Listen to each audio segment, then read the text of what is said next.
Oh, hello there. Welcome back. This is the Extra Innings Baseball Show. I am your host, Logan Stump. That felt very like elementary. And that's my host over there, co-host over there, Jordan Weekend. Just to, I guess, this would be the right of me, but how are people saying this? Are you, yeah, you're technically to the right of me. I'm still on the right. Okay, yeah. That's good. All right. I don't know. I have no idea how TV works. It looks exactly the way it looks to us here. Okay. Oh, it's a good start to the show. But Jordan, it is April 20th. Happy April 20th for those celebrating. We don't celebrate ourselves, but if that's into what you do, then congratulations. But it's April 20th, Jordan, which means we are down another week of baseball, and it's going pretty well. I mean, at least for my side of things. You not so much, but that being said, baseball is back. And I'll continue to say that just because there was a time there where we thought maybe we weren't going to get to play baseball. But Jordan, how you doing? On right now. I've got Baseball the is on Orioles right now. Athletics game on. Game 3 of that set. Out of 4. Cubs are getting ready to square off. They had to move their game tonight on April 20th because of inclement weather. Jordan, I think it was actually storms. Like, I don't think it's snow, but it was snowing last game. So that was kind of cool to watch. But yeah, always an interesting time as the season gets kicked off. It's either snowing in ballparks, it's really cold in ballparks, or you've got like the isolated, tornadoes that are rolling through because it's April and it's chaos down here in the South. So always a good time. But Jordan, how you doing? Everything good? I know you went to the doctor. Everything checked out. You're not going on the IL, right? So. Hello, darkness, my old friend. That's how it's going right now. Health-wise, fine. Orioles-wise, not so great. But hey, baseball's back, right? I just looking at the positive. Soon that won't be a positive. Soon that'll be like, yes, it's been back for several months and it still sucks right now. But right now, this fresh into the season, it's still a positive, right? I'll tell you one thing that's not a positive right now. This Orioles lineup. It's not a positive. Not scoring like any runs. They've actually had very solid pitching.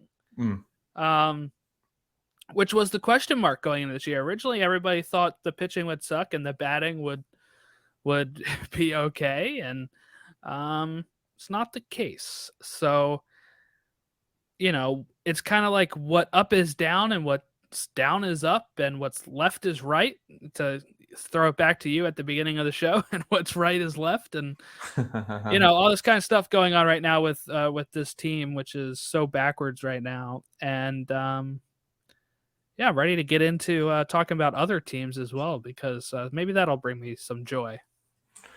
All right, let's do it then. Let's get in the American League East standings, Jordan. Damn it! I said other teams. All right, so American League East right now, Boston sits on top because they're alphabetically first. They're 6-5, along with the Yankees and Toronto, all sitting at 6-5. So that goes Boston, New York, Toronto. You also have the Tampa Bay Rays at 6-6, and then the Baltimore Orioles at 3-8. Jordan, I'm so sorry. The AL Central looks like the Chicago White Sox 6-4, Cleveland Guardians 5-5, Kansas City 4-5, Detroit 4-6, and the Twins 4-7. A division that you and I knew was kind of going to be a slugfest in a bad way, trying to fight to see who could possibly be a number 2 team in this division, and it's kind of turned out that way. The AL West looks like this: Oakland 7-5, Jordan, playing pretty well, not in front of a lot of fans, but doing it and playing pretty well, which we'll get into. I've got some beef to kind of throw at them. They've been kicking our ass right now. So, but they've been playing really good teams too. I've talked about that on Word from the Warehouse, that they really Tampa really well. They played Toronto very well. And here they are, they've won 2 out of 2 so far, as we're in the third game here out of 4 that they've taken from the Orioles. Not scoring a lot of runs, the A's, in this set, but they were scoring lots of runs against Tampa. Toronto and Tampa.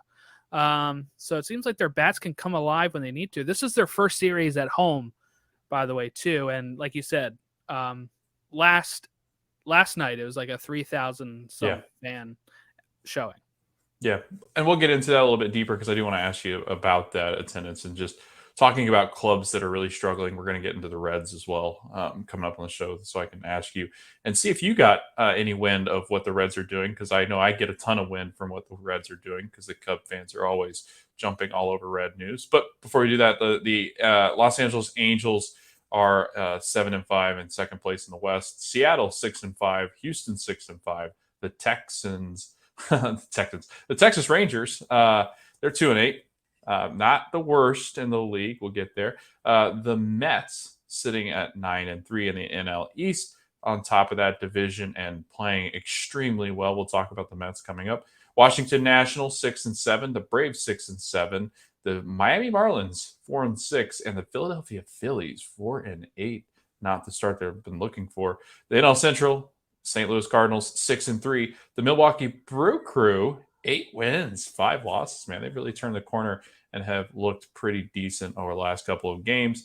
The Chicago Cubs at 6-5. The Pittsburgh Pirates at 5-7. Cincinnati is 2-10. The Colorado Rockies, Jordan, like we all predicted early on, lead the NL West. The Dodgers 8-3 are tied with the Rockies at the top of that division. San Francisco sitting at 7-4, the Padres at 8-5, and the lowly Arizona Diamondbacks at a 3-8 rate. So, Jordan, anything so far after reading off those standings that one stick out to you, and two that you kind of want to maybe jump into first here? Yeah, really the National League, right? Mm-hmm. Yeah. The Mets are the best team in baseball. Mm-hmm. 9 wins, right? Yep. Which is the best according to FB Ref, and Dodgers have 9 as well. They have, I guess they haven't updated that on I said FB Ref, Baseball Reference. But Mets and Dodgers best team in baseball, and then you have the Rockies, who are up there with 8 wins and 3 losses. I think that's kind of one of the stories, right? Is that the Rockies are playing pretty well. We talked about them last week as well, and didn't know how real they are. Still don't think we know how real they are. But hey, I mean, they're getting wins, right?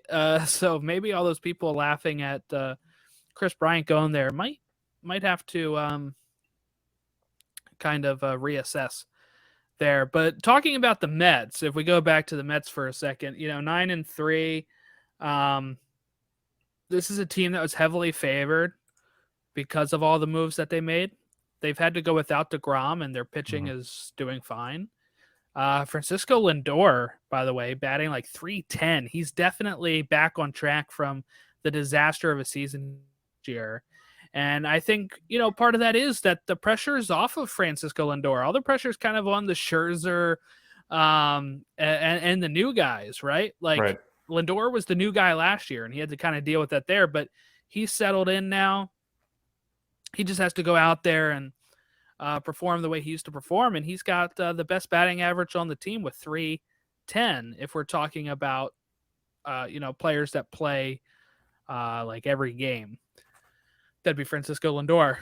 Because let's see, the rest of the lineup is doing okay, I guess. Eduardo Escobar is at 289, Jeff McNeil 293, Brandon Nimmo 296, and then you have like James McCann, Pete Alonso, Robinson Cano, and Starling Marte, who are in like the mid 200s and lower.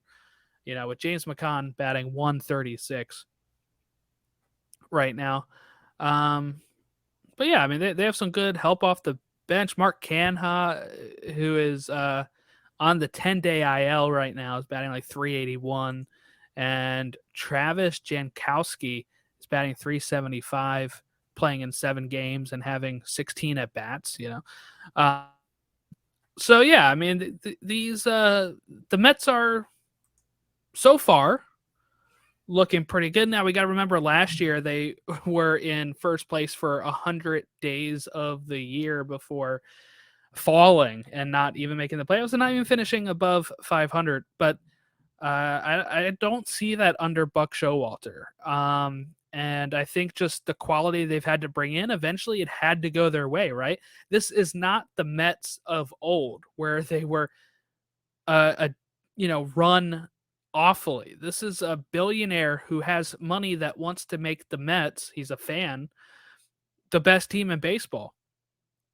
So he goes out there and gets an experienced manager. He brings over Scherzer. He brings over and makes all these trades, and he's okaying, he's okaying trades for the GM to make, and he doesn't care, right? He's like, let's win this thing. And guess what? If they fall short this year, I'm sure he puts even more money in next year, and that's probably how it's going to go. And this is like we talked about in the preview shows, the Yankees of the 2000s, early 2000s, kind of like reawakened, but in Queens instead of the Bronx.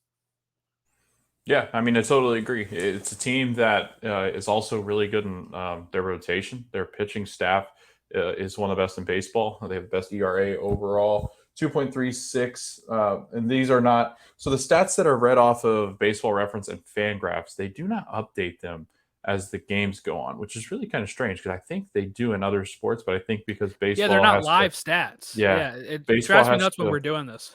yeah, because I only know this because the people that do bet on baseball, they actually have to confirm stats and stuff like that with baseball when it takes longer to do that. And I think that's why it takes longer for Fangraphs and them to get a hold of official stats.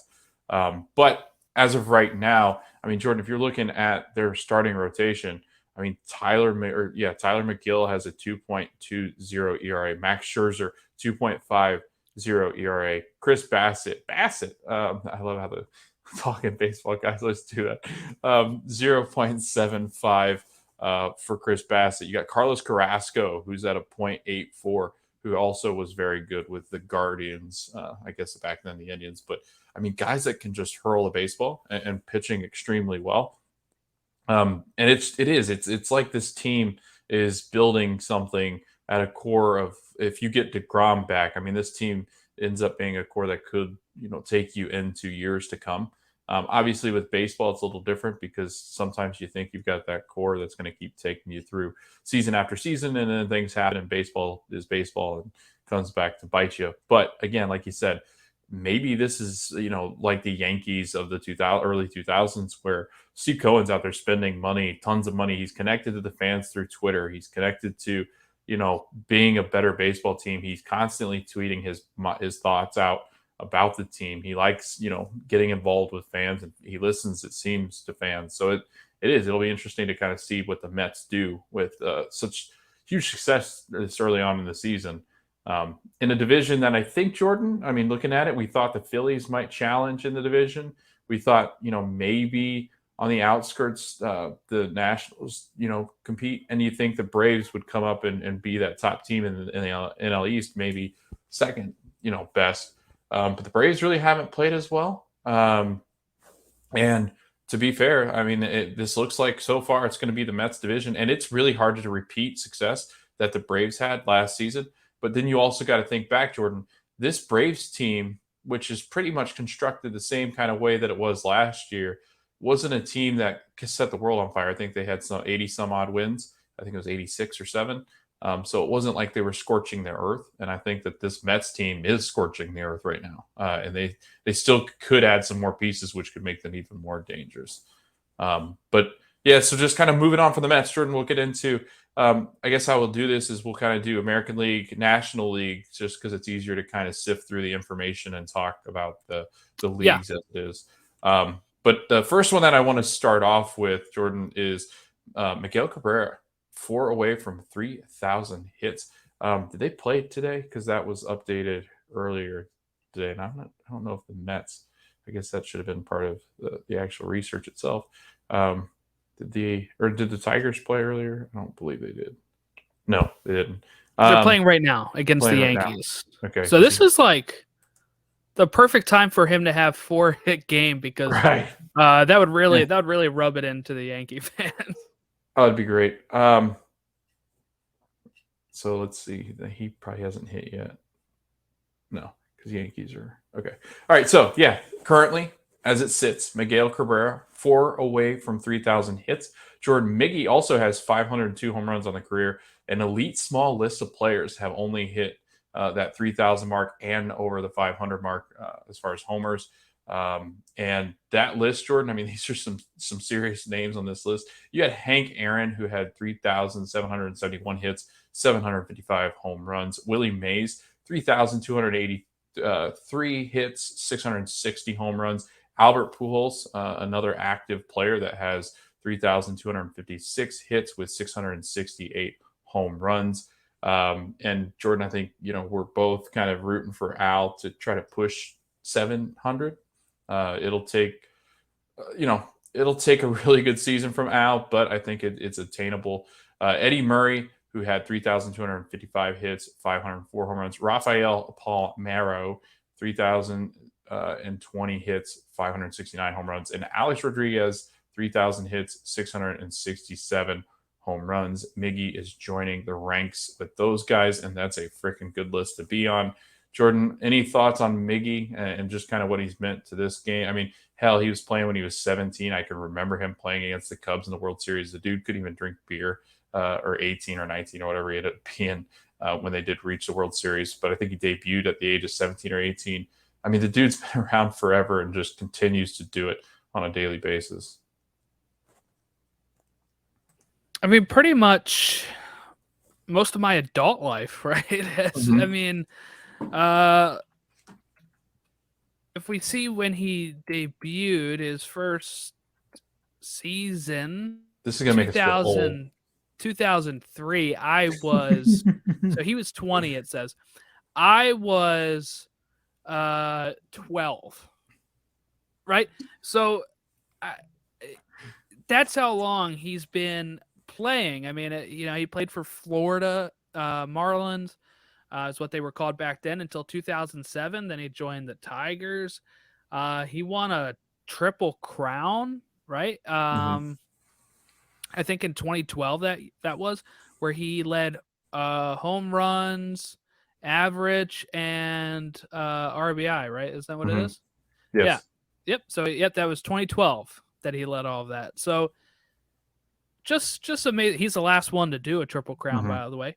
I think that was a trivia question we did before, but that's the kind of it's amazing. It is amazing to think he was a Marlin too, because I mostly remember him from the Tigers at this point. He's just been a staple of that team for so long now. And look, I hope he gets to the 3,000 hits soon. And he just hit number 500. What last year was it, or the year before that? Yeah, last year. Yeah. Because how many did you say he has? He has 502. 502. Yeah, I think he's only had one this year. Yeah. Yeah. So, I don't know. I mean, how much longer can he play? He's 39, right, in this season right now. So, we'll see how he gets. How he gets there, because that is an achievement for sure, and we'll see how he gets to 3,000. I would love for it to be against the Yankees as an Oriole fan, but we'll see.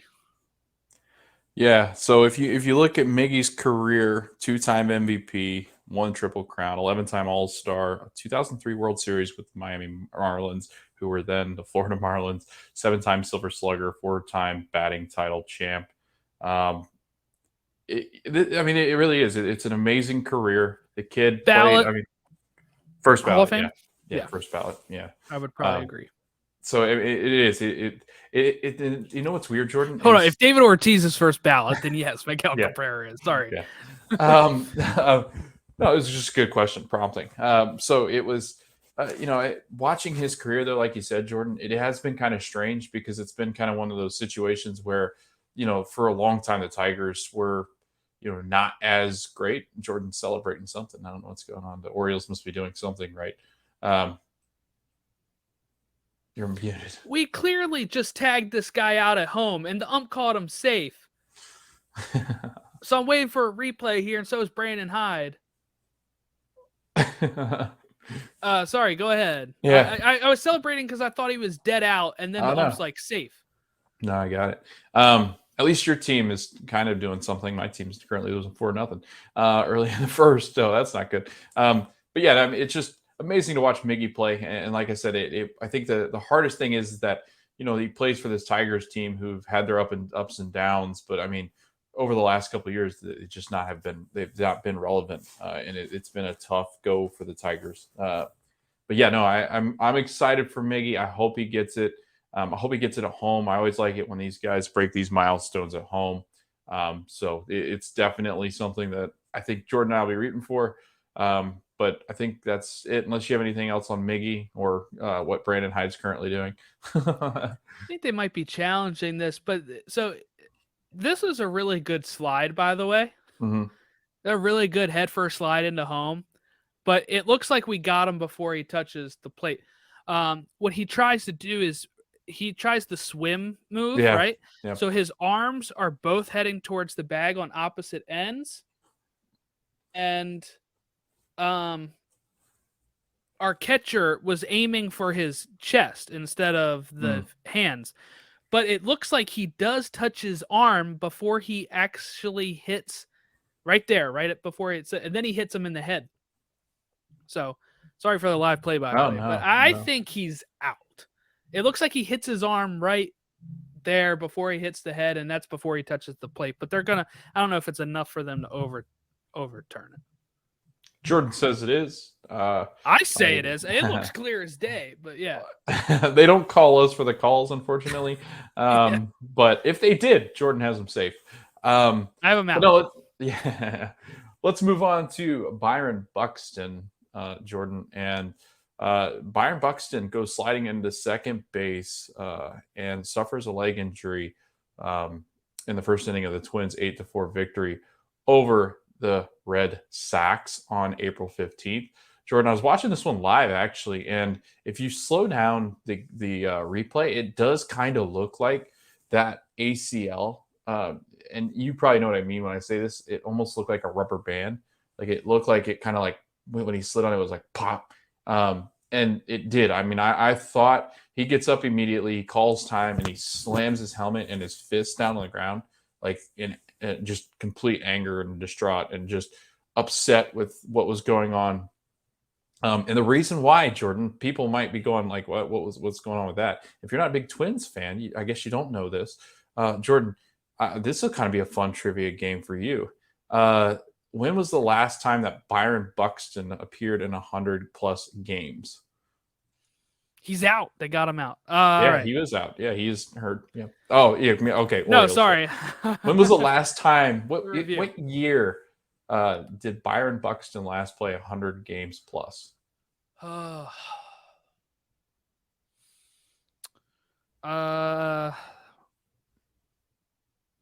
2013.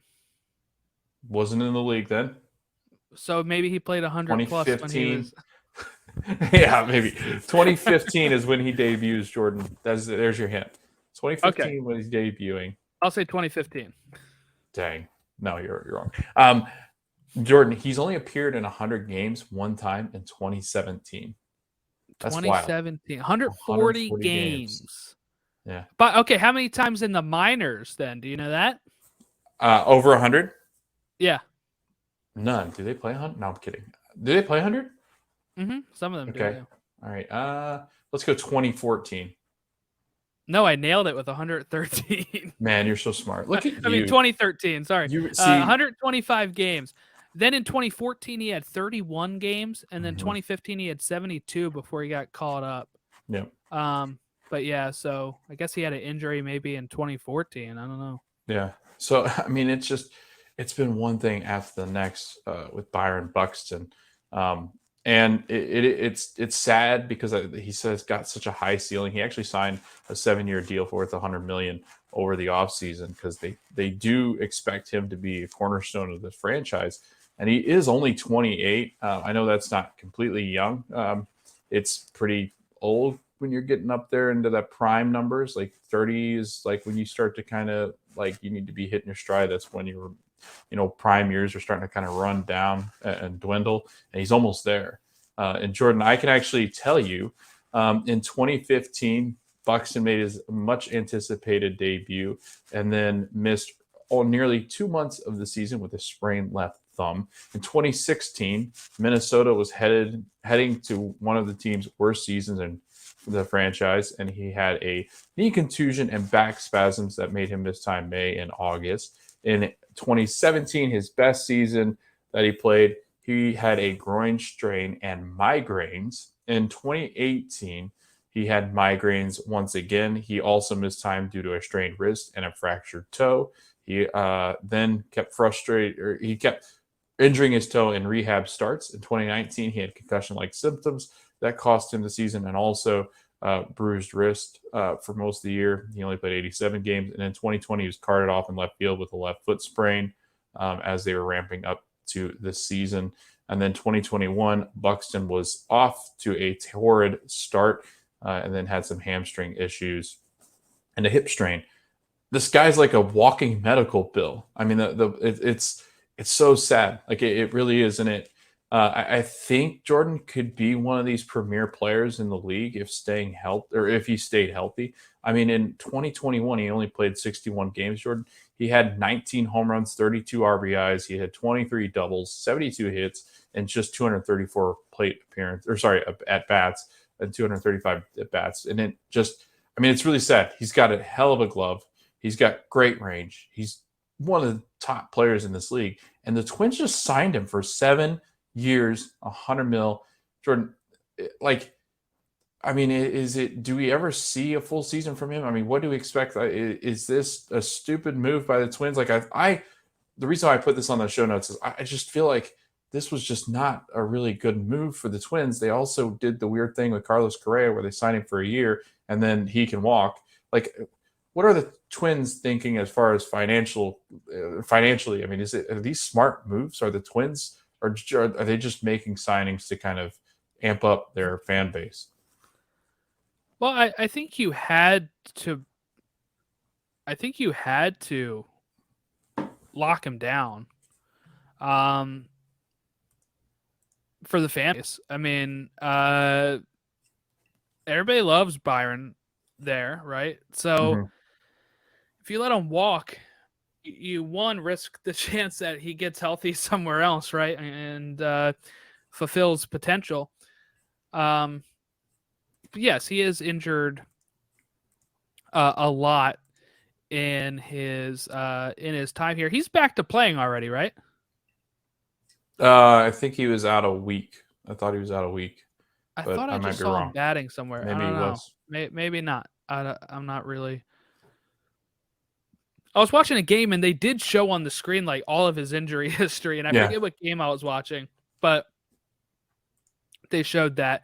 Oh, you know what game it was? It wasn't even a game with the Twins, I don't think. I think it was like a game with the Angels that they randomly showed this on. I'm not sure why.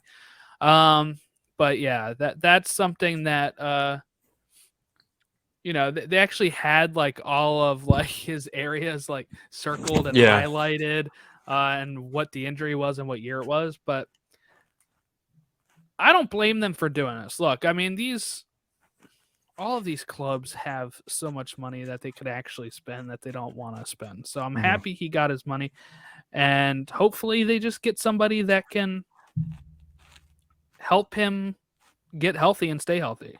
Maybe they have to look at their training team, whoever's in charge, like the team doctor. Maybe they have to look at stuff like that, because it is ridiculous how often he has been injured. He's still young though. He's like 28.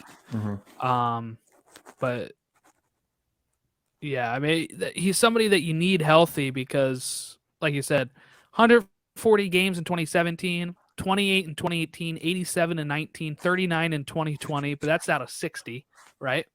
So played a good chunk of the season. Then 61 and 7 so far this year. So definitely need to continue making sure he's healthy and playing games. And but some people just get that injury bug more than others. Sometimes you can't control that, and maybe that's how it's going to be for him throughout his career. But I hope he figures it out, and I hope they figure it out, and I hope Twins fans get to see this this kid play for many years now throughout the 7 years that he signed for. It's got to be frustrating, and you feel for him. Oh, definitely frustrating. Like you said, when he pounded the ground, we've seen it too when we cover soccer, right? Like yes, Giovanni Reyna, who just got injured again for Dortmund, U.S. men's national team player, who just came back from a lengthy hamstring injury, injured his hamstring again. He goes off the pitch crying, and he's pissed off. And it's sometimes just like, I'm sure in his head, Byron's like, I can't believe it again. And it wasn't as bad as it was feared, right? So, and I think part of that, where everybody thought it was really bad, was his reaction. Yeah. But I think you can just tell he's so fed up at it that even any little tweak, he's like, are you kidding me? Because he probably knows the narrative as well. Yes. He's probably definitely heard the narrative, and who knows what people said to him when he signed the deal. Some people on social media can be real jerks, and maybe when they do their calculations of how much it is per game, they're like, oh, here it is per 60 games he plays a year. Some people are cruel like that. Yep. So hearts go out to Byron, and gosh, I just hope he can stay healthy, because he really is exciting to watch when he is healthy. And that was on a double that he had hit. He was smashing the baseball like he usually does. But all right, let's stay in division. Let's talk about the White Sox. They currently have the best win percentage. However, their sample size is a lot smaller than others. They've been playing in the Midwest, where things have been getting chilly, cold, rainy, sleet, games postponed. The games are all over the place here in April, just because some teams are playing. Like, you've got some teams that have played 10 games, 12 games, 8 games. Like the Guardians, I know they were getting rained out, snowed out. So they've had issues staying on the field. But the White Sox do have the best win percentage, and had 3 straight series wins. And that's what I wanted to talk about, the White Sox a little bit here. And I get a lot of those news things from clips and stuff from the beat writers in and around Chicago. So I do want to talk about the fact that they don't have Lance Lynn or Lucas Giolito, who are guys that are going to slot into that middle of that rotation or top of that rotation, guys that have had success in the past. Lance Lynn, I think, is further away in his chance to come back. I know that Lucas Giolito could be coming back in the next couple of weeks here. So adding to that starting rotation, who at the time of the recording, not including these games that are going on currently today, because they got absolutely shelled today, 11-1. I think the Guardians beat them today on the 20th. But before that, Jordan, they had the 4th best starting rotation in the majors at 2.68 ERA without the 2 top guys. They also have former top prospect Andrew Vaughn, who is hitting .348 in just the 7 games with a slash line of .348, 400, 652 with 2 home runs and 6 RBI. And if you look at their team, Jordan, you and I talked about them as being a silent threat to be one of those World Series contenders that could possibly push their way deep into the playoffs if their pitching could get going, because their hitting is phenomenal. They got AJ Pollock, who's hitting .571. Who's currently injured but is coming back. The injury that he suffered was not as serious as they thought, so that's good for them. Tim Anderson is hitting .393. You have Andrew Vaughn, who's hitting .348. Jake Berger hitting .300. Adam Engel hitting at a .267 clip. Eloy Jimenez at .250. Jose Abreu at .273. Luis Robert, who's kind of struggled, but he's hitting .161. And they got guys like him and Yasmani Grandal, who typically are going to be able to turn things around. Josh Harrison as well. Jordan, if you just read off this roster and this list, good team in the White Sox. I know you probably get to see them a lot more than I do, even though they are not really across town, but not really. Tony La Russa's coached them pretty well, and this is a good lineup. I know they've got a young core that they're kind of surround themselves with, but overall, White Sox been pretty impressive. The rotation's been really good. Any thoughts on the Sox? Yeah, not too impressed, actually. I'm not too impressed with them. You scared me with the AJ Pollock stat of .571, because I was like, what? And then he hasn't played that much. Yeah, he's only played 2 games. So he's on the 10-day IL right now. But, look, Lurie Garcia is batting .043. I believe Grandal, he's the one that had issues last year. 160. Luis Robert batting .194. Gavin Sheets batting .188. And look, actually, a really interesting stat on Baseball Reference that I'm not familiar with is simple rating system. Mm-hmm. So what it does is it's the run differential plus the strength of schedule. Ooh. And it's like the number of runs per game that they are better or worse than the average team. Mm-hmm. And Chicago leading their division is at 0.0 of the SRS. While Cleveland is at 0.8, and then the rest of the teams in the Central are negative. In the East, the top teams are actually in the negative. And Tampa Bay Rays is the only team with a positive, but it's just 0.2. The teams with the best SRS, which is again the run differential plus strength of schedule, is the Mets with 2.3 and St. Louis Cardinals with 2.0, and then the Rockies and Dodgers with 2.0, and San Francisco actually has the best one with 2.8. So I think that shows to me that the Central really is up in the air when it comes down to that. 2 games up, but the worst team is 3 games back. So it really is wide open for them. Mm-hmm. Having to go without Giolito and who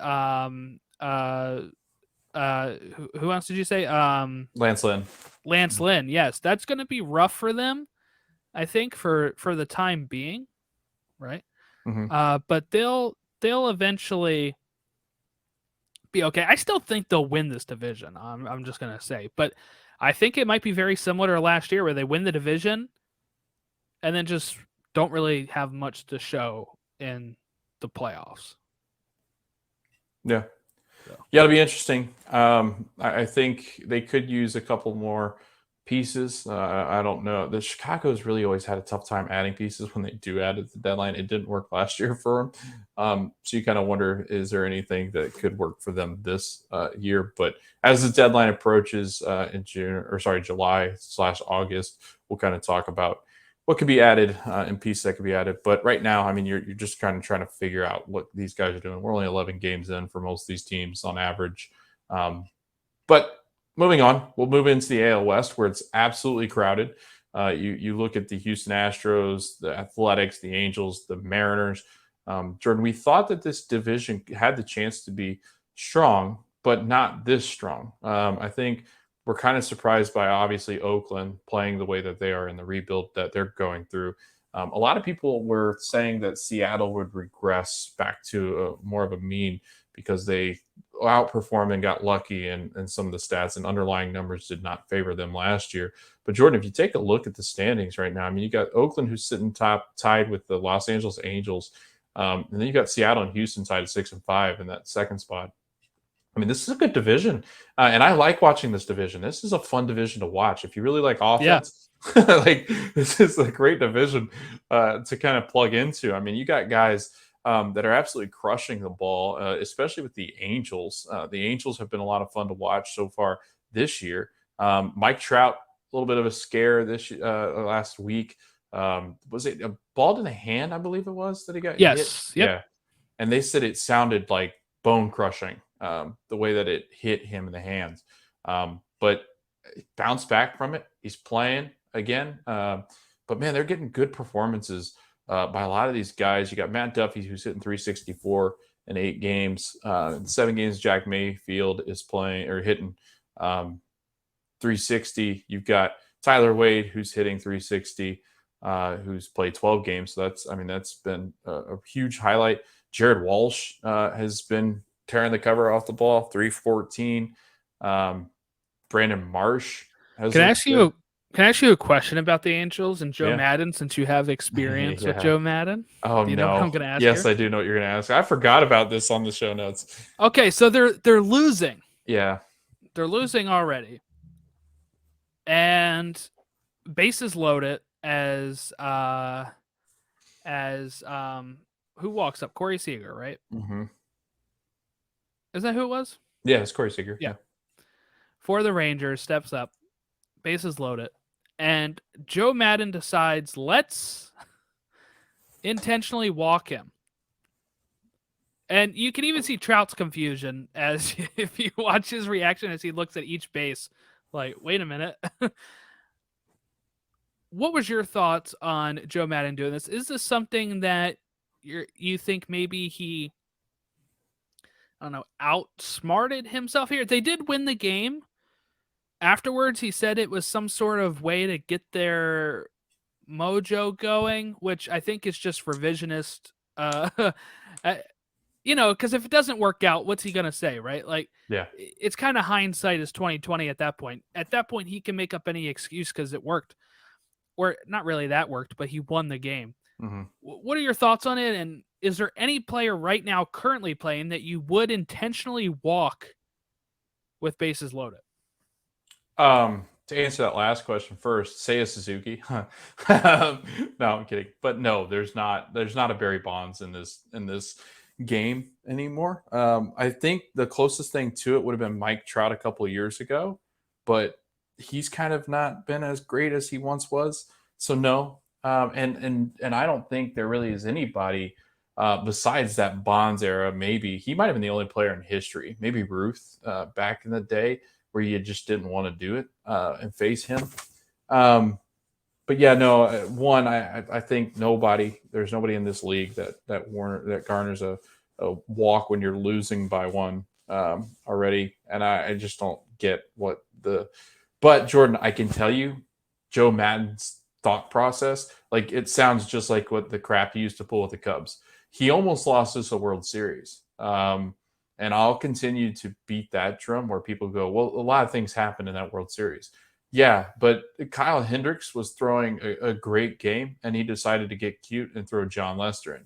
Not only did he throw John Lester in, he threw David Ross in behind the plate after Contreras had started the game. And it almost costed us. I mean, it really did. Lester gives up a couple runs. The Guardians, then the Indians got back in the game, and that's why it was so close at the end. Because the Cubs just kind of let him get back in the game. He did crap like this all the time. He tries to get cute with things.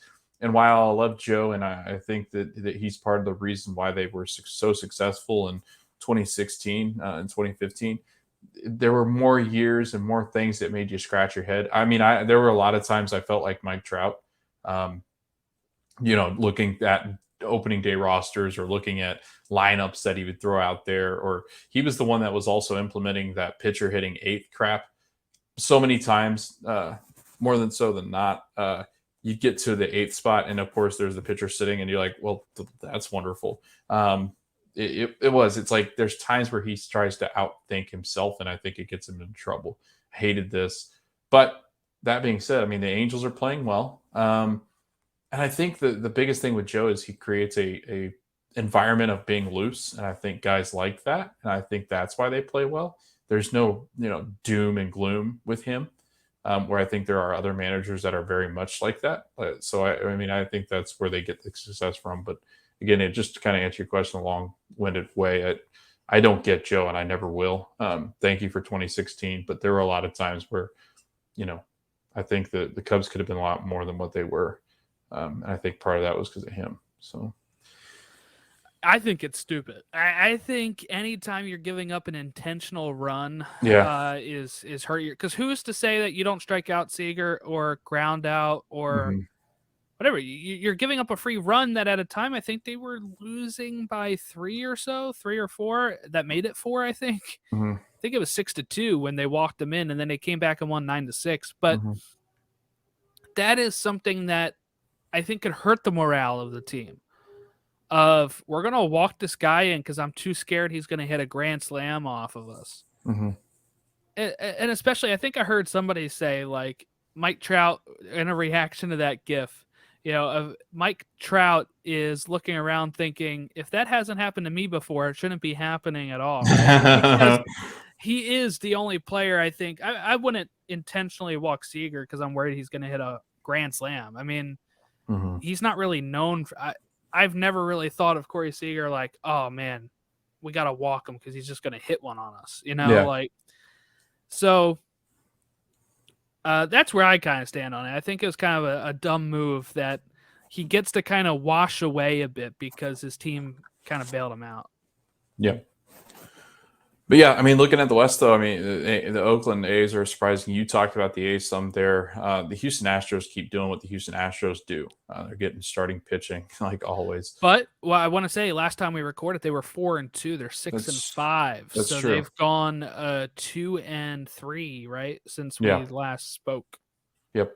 But I mean, again, if you look at the success of the Astros, and I hate the beginning of the seasons because it feels like a roller coaster ride, especially like because they haven't had, they've had spring training cut short, they had the season kind of delayed. It's kind of messed things up, not only for hitters but also for pitching.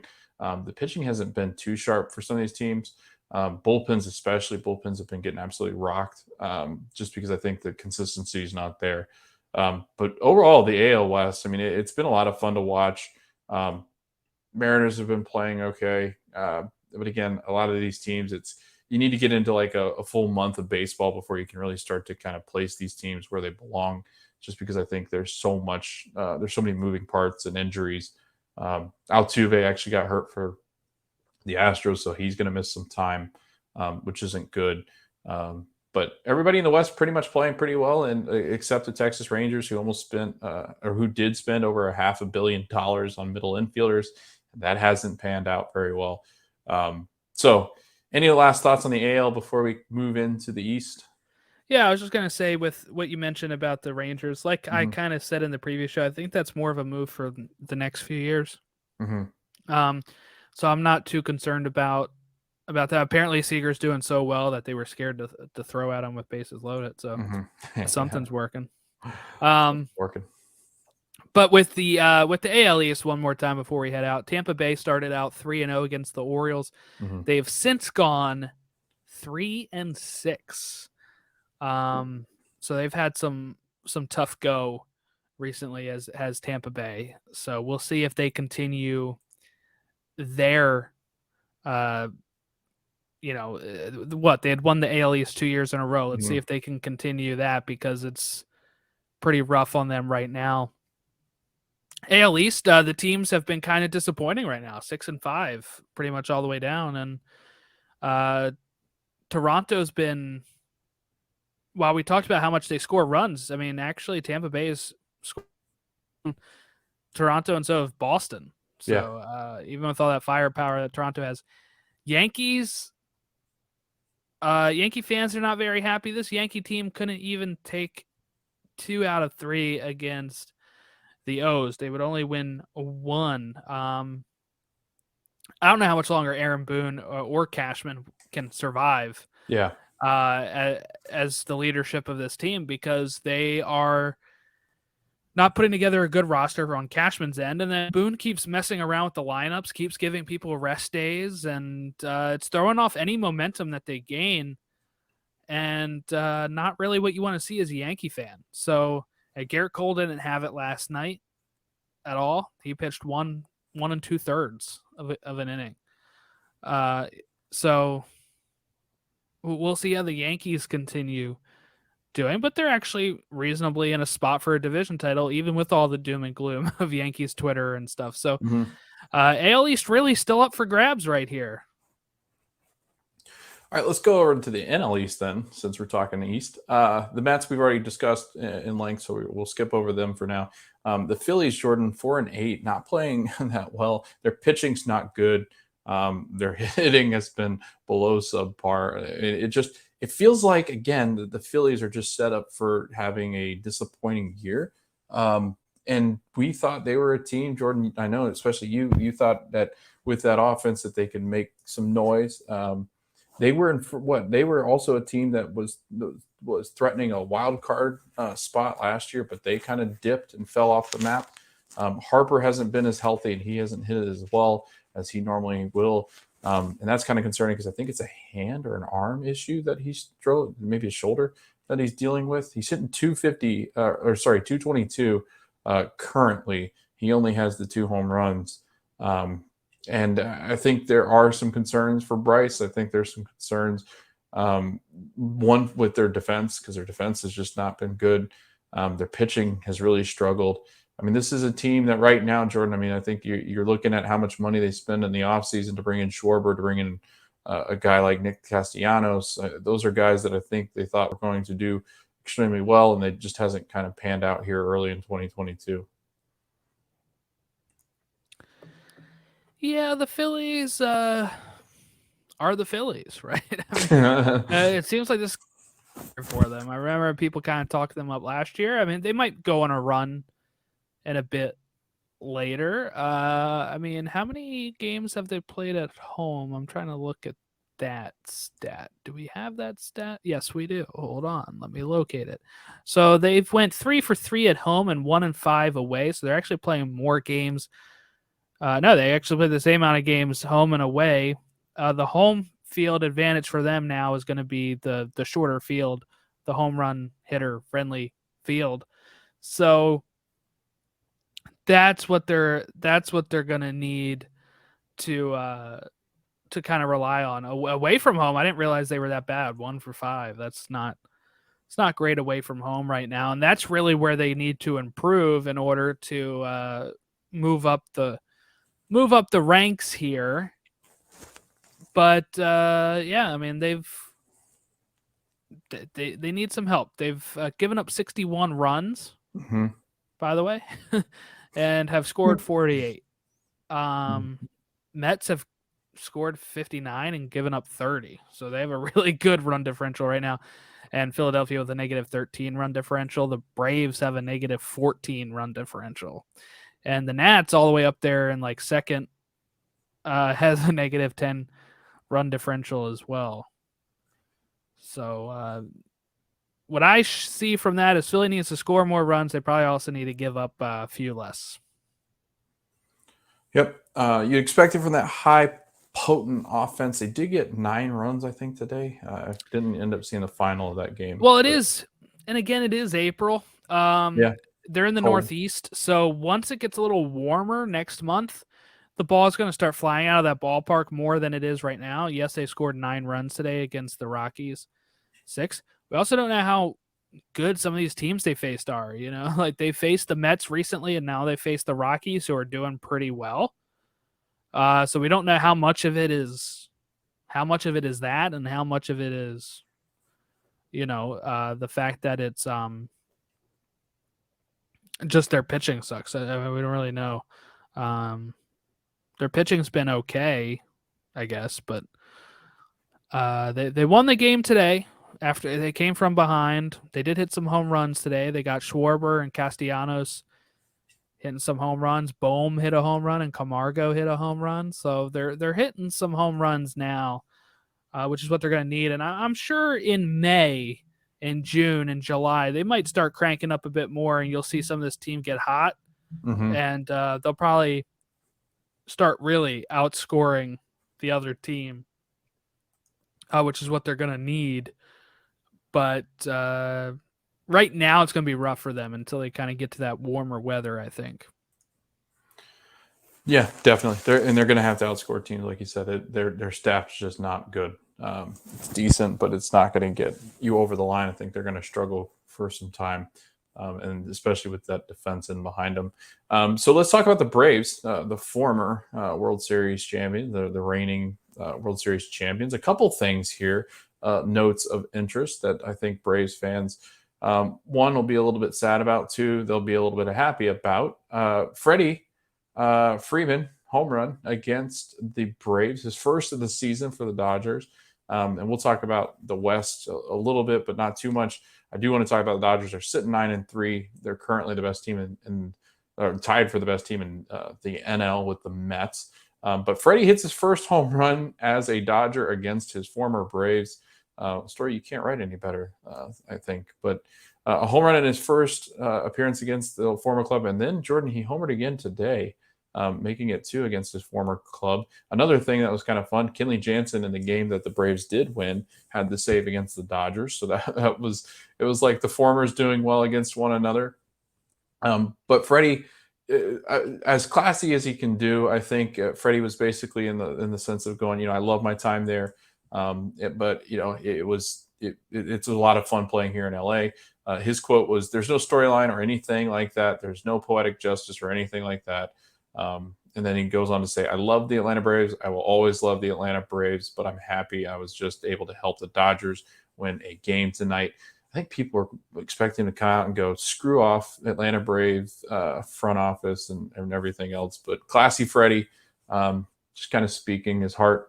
Pretty cool moment, Jordan. Did you get to see any of that game? It was late. I saw a tweet go up and I was like, oh crap, he hit a home run. That was the only part I saw. Really, was the Yeah. home run. Because I think that was on the same time as one of the Oriole games. Since the Orioles are on the West, so I was watching that one mainly. But yeah, I did see the home run, and I did see Jensen, Kenley Jansen coming in to steal it. People made jokes that it was like the fantasy draft on a career mode. Where like so bizarre seeing these two players that were so synonymous with the team that they are now currently facing. Yeah. It was pretty fun. Jordan, the Braves got great news. Ronald Acuna Jr. went 1 for 3 with a double in his first rehab appearance on Tuesday night for AAA Gwinnett. Acuna is again returning from a torn ACL. It hit leadoff for the Stripers. That's an interesting name.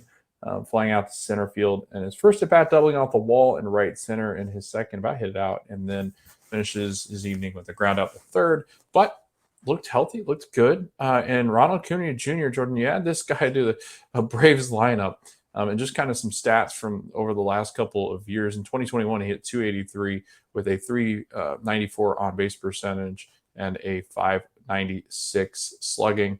That was a good for 990 OPS, which was the best of his career, and was playing extremely well until he goes down with that ACL injury. We haven't seen a lot of Ronald Acuna Jr. because 2020 was short and he only played in 46 games. But before that, he played 156 games with those Braves and did have 101 RBIs and 41 home runs. Jordan, you slot him back into the top of this lineup, and they become a really big threat in the NL East. Do you think that it's reasonable that they can, compete with the Mets in this division? It'll be a boost for them for sure because, look, if they were able to win a World Series without him, just think what they could do with him, right? I mean, that's kind of what you can kind of think of there. So I do think he'll be a big boost for them for sure. Braves I don't offense. know enough. Sorry, I don't know enough. No, it's going to be enough against the Mets, but they'll have a chance. Yep. Braves offense not as good, I think, right now. They're still kind of sharpening their teeth. Matt Olson has actually played pretty well since coming over, and he's been about it. The Braves, I think kind of in that slumber. It's so hard to repeat as a champion. I can remember watching the Cubs in 2017. It was brutal, just because you expect so much to go right, and you can just tell the guys are just in this like, hey, we did it already. Like, what more do you want? It's so difficult in this sport. I think it's the most difficult of the sports to repeat. And let's move on to NL Central. That's enough for the East. And Jordan, I want to talk not about the hot teams. The Cardinals are playing extremely well. One of the best offenses in the league, and especially in as far as patience as the Cardinals normally do. The Brewers are turning the corner and absolutely hammering the ball. The Cubs kind of falling off here against Tampa Bay. Going to lose 2 out of 3, it looks like, because they're losing 5-0 currently today. So they're kind of getting into that, what people kind of expected. I think the pitching will struggle some. But the Reds, that's who I want to talk about. It's not even the Pirates. The Pirates are usually the disaster that we're talking about. Let's talk about the Reds. 2-10, Jordan. The owner is now provoking his fan base on their opening day in Cincinnati at their opening day parade. Cincinnati does like this walk up to the stadium where they parade their guys in. They ride in on cars and stuff like that. It's pretty cool. And Cincinnati is a great baseball city. The fans are very passionate, but their president and CFO, Phil Castellini, comes out and he was making his media rounds, Jordan, and right before the home opener against the Cleveland Guardians, he didn't take long to comment on a fan movement that has been pushing on Twitter that was basically, let's get rid of this ownership. It's crap, because the Castanellis have owned that for quite some time. The quote, Jordan, is, where are you going to go? Let's start there. Sell the team to who? That's the other thing. You want to have this debate. What would you do with this team to have it have it more profitable, make more money, compete more in the current economic system that this game exists. It would be to pick it up and move it somewhere else. Be careful what you ask for. And then he goes on to say, are you going to abandon being a Reds fan? Are you going to abandon following this team? We haven't abandoned it. We haven't abandoned investing in the team and the community. The point is, how about everybody just settle down and celebrate and cheer for this team? You can hate on us all you want, but we're not going anywhere. What are your thoughts on that, Jordan? Because when I read that, I was like, that is hostile towards a fan base that's usually pretty passionate and does show up to the games. This is crap. Like, this whole statement is crap. Like, anytime you threaten relocation or say that that's the only way to make it profitable or make it like successful is crap. I mean, if you can't own a team or invest in a team, then it's time to sell the team. It's as simple as it is. It really is just this weird situation where Cincinnati Reds are one of the oldest franchises, one of the most important franchises in Major League Baseball. And the state it is in right now as a legacy franchise is just brutal, absolutely brutal.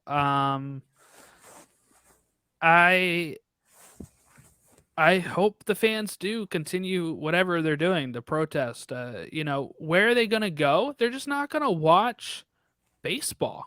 Doesn't mean that they're going to become a fan of another team. They're just going to give up on baseball until they put out a good product.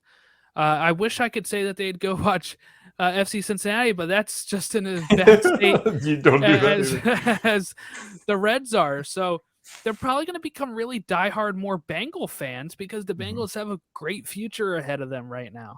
In a sport that is dying in this country right now, having trouble with fans and having trouble drawing in some new fans, the last thing you want to do is piss off the fans that you already have, the fans that already been there.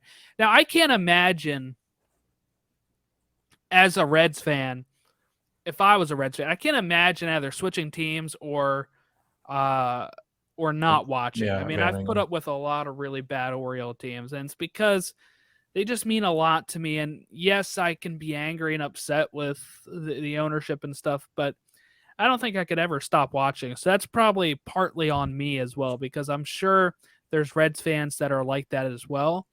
And they probably think I wish I could because it would send a message, but I can't. And I think whatever they need to do, because this is just a franchise that should be in a better spot right now. I mean, this is a team that just missed out on the playoffs. And decided, hey, let's celebrate. They have one of the most exciting young pitchers in the league right now. And they have 2 wins. They have Joey Votto, who's really done a great service to this franchise his whole time there, and he's going to be setting off in the sunset soon. And, they just haven't really done enough. Yep. And watching him as a Cubs fan, you try to remove the blinders from just the hate that you have for the Reds sometimes. And I mean, it really doesn't make sense. I mean, a lot of the NL Central dislike the Reds because they always get under people's skin. I know Amir Garrett was a big issue for the Cardinals, the Cubs, the Brewers, trying to get over it. But then you talk about it, Jordan. I mean, none of these guys are here for much longer than a year. I mean, they go and trade Jesse Winkler. They go and trade Eugenio Suarez. They go trade, Sonny Gray. They get rid of guys like that, Amir Garrett, who was a good piece in the back of that bullpen. They got rid of Aroldis Chapman, didn't really care much for him to bring him back. I mean, this fan base, like you said, Jordan, they don't show any interest in keeping guys there and happy. The only one that they've ever done it with is Joey Votto. And I almost feel like you said, it's a disservice to him. It's almost like they're keeping him hostage. And I do hope Joey does get to go play elsewhere. I mean, that's sad for Red fans to hear, I think, but I think he deserves to have that chance to go play somewhere where he can be in a competitive baseball game again. Because this guy, you and I talk about this a lot about guys on, like a Mike Trout. this guy was a special player coming up through the system, and he was a special player for the Reds for so long. And you want to see him in postseason baseball because that's where those legends go and they live and make a living. And he's not been able to kind of experience that as a Red. So it is kind of disappointing to see this. And tension's kind of boiling over here. The Reds, don't know if you saw this slide, Jordan. It's Voigt's slide, Luke Voigt's slide into home. I think that's his name, Luke, right? His first name.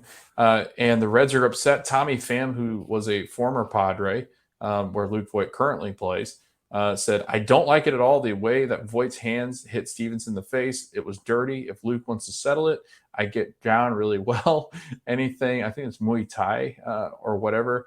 I've got a gym owner here who will let me into his facility."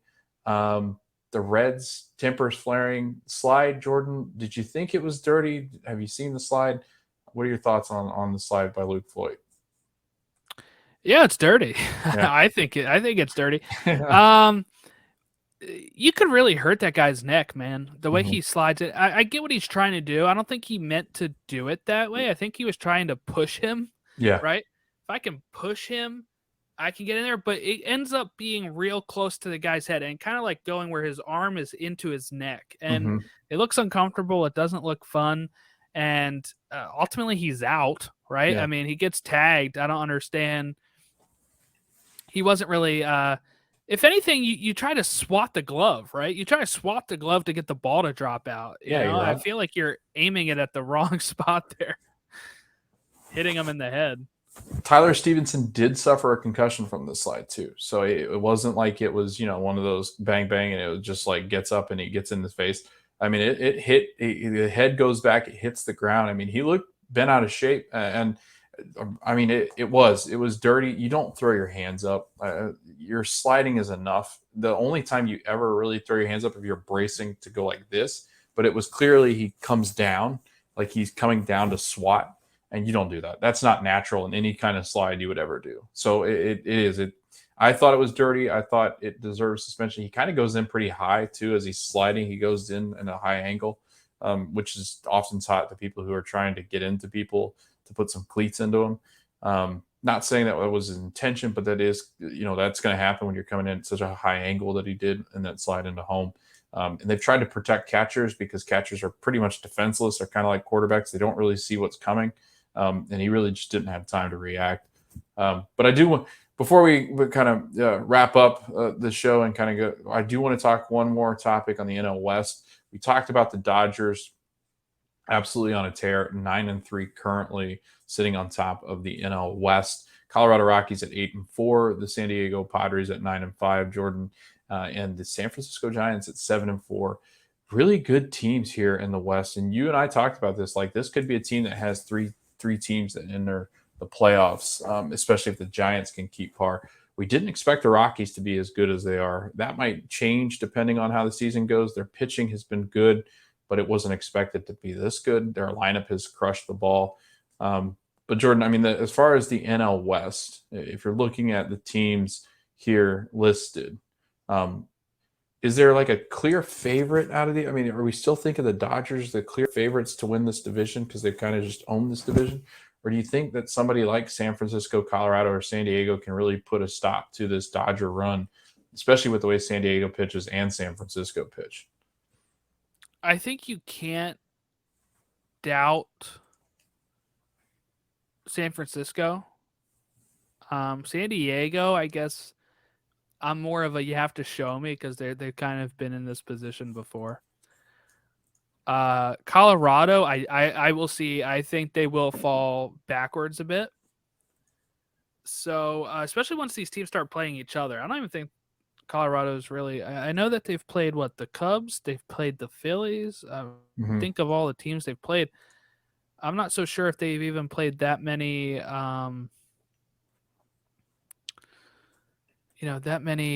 Games in their division right now. That's what I'm searching for right now. They faced the Rangers. They faced the Dodgers to start the season. That was it. And the Dodgers lost 2 out of those 3. So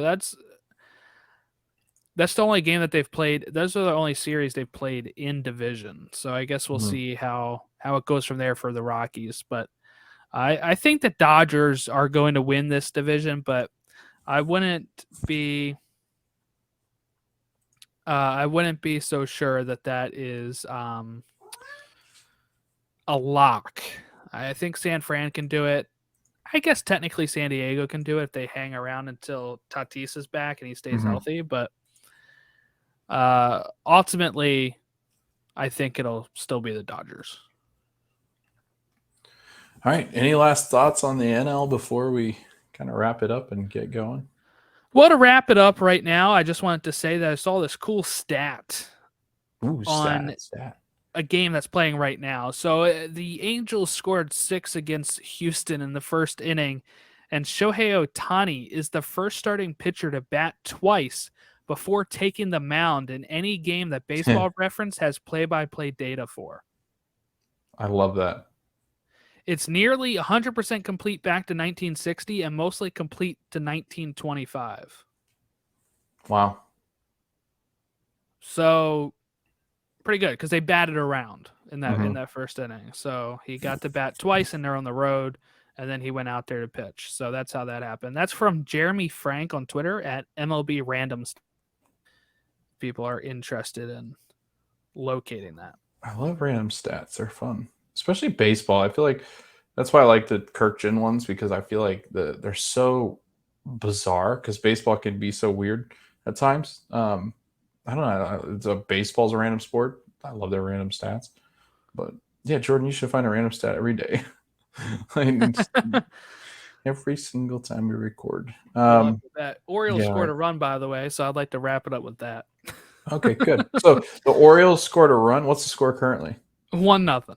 1-0. At least you're doing better. 5-0 for the Cubbies losing to them. But yes, you're right, Jordan. The Orioles are what are important here. I did see too, Jordan, that Adley Rutschman was getting ready, possibly to return in the next week or so. As far as get like rehabbing. Yeah, it's been a lot longer than the 2 weeks they said 4 weeks ago. Yeah. Yep. So that about wraps us up. Jordan, anything you want to plug? Word from the warehouse? Are you doing anything over there besides just kind of recapping anything exciting going on? Well, it hasn't been a lot of exciting stuff to recap over there right now. Any kind of sad crap you want to tell us? I did see John Means is out for 60 days officially. He's on the IL 60 days. Yeah. Could maybe not pitch again the rest of the season. So I'll be drowning my sorrows in my Coke Zero the rest of the season here, as we probably won't have another John Means day where we get to watch him pitch. But yeah, I mean, I don't know. I think it is a tough time. I try to still have fun over there. Here's the thing. This team is not very good at scoring runs. I saw a stat earlier that was like out of the 120 some innings that have been played so far. Is that how many innings have been played? 120, yeah. Somewhere around there before this game kicked off. It was, let me see if I can find the stat real quick, because I have that too if you want another nice random stat. But it's like out of the 120 innings or so, the Orioles have scored in 88. Oof. Or have not scored in 88, sorry. I was going to say, I was like, damn, they are good, man. What's wrong with their pitching staff? Yeah, sorry, I messed that up. Have not scored in 88 of like the 100 and some innings. So they've only been scoring. Is that not good? That is not good. And in fact, I think they've been 100 innings, because I think it was 12 innings that they had scored runs in or something. So they had went at a certain point, like 7 for 89 in runners in scoring position, and 50% of those outs were strikeouts. They were having a real rough time up until they scored 5 runs against the Yankees on Sunday. But again, over here in Oakland, they've been really struggling for runs. I think they're probably at 1 or 2 runs a game over in Oakland right now. Yikes. Well, my thoughts are out there for you Oriole fans. I know it's rough, but hey, Yes, hey, thoughts and prayers. there are some there are some bright days I think ahead for the Orioles. So I'm looking forward to that for you, just because I know how exciting it can be.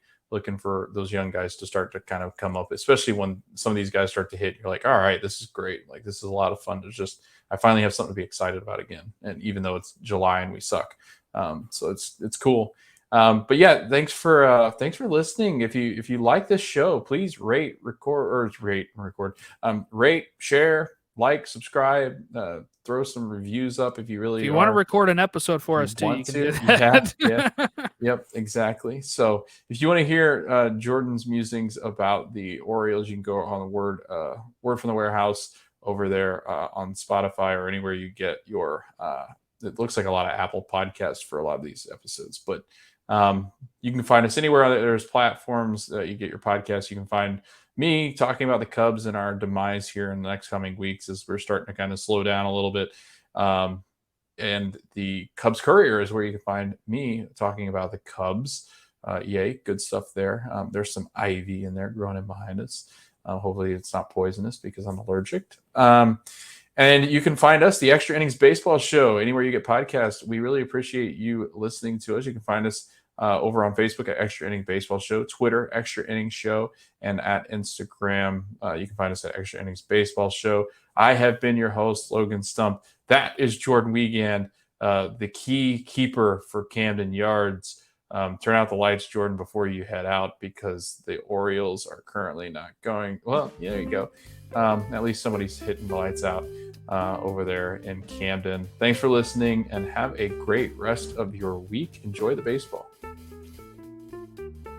The Extra Innings Baseball Show is hosted by Logan Stump, edited and produced by Jordan Wiegand, and we hope that everybody enjoys us talking some baseball in this MLB 2022 season that is upcoming. Thank you.